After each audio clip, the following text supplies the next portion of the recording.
Janet, it's always amazing chatting with you. And I love just your passion for everything that you do. And just, I've mentioned to you the ground floor. It's something my dear friend Rob has introduced to me, and it's transformed me. And just with what you talk about with that core destructive belief, something you're very passionate about, I think there's a real alignment with both of those. And I love having that conversation with you and just to ask you and to keep that conversation going. When it comes to that core destructive belief, where is the power behind that, and why should we be leading with that as we move forward?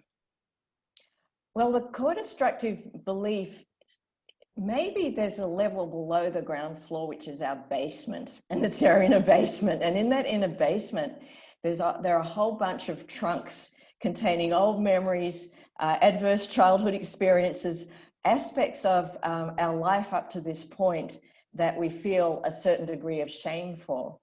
And while we ignore that inner basement, well, what we're doing is really building a house of cards that will inevitably topple at some point if it hasn't already. I had the good fortune to go through a big crisis during 2008 with the GFC, the global financial crisis.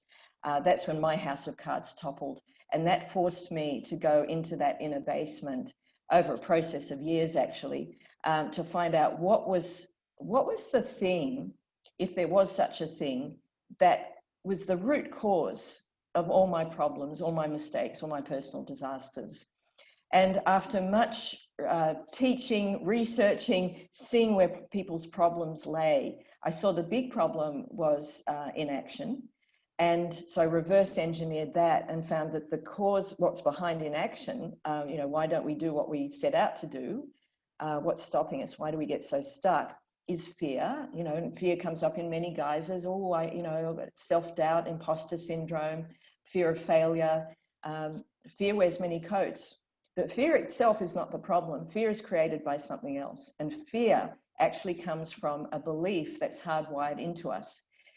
We talk about limiting beliefs, but we never talk about this one belief that creates all the other limiting beliefs. And this one belief I call the core destructive belief.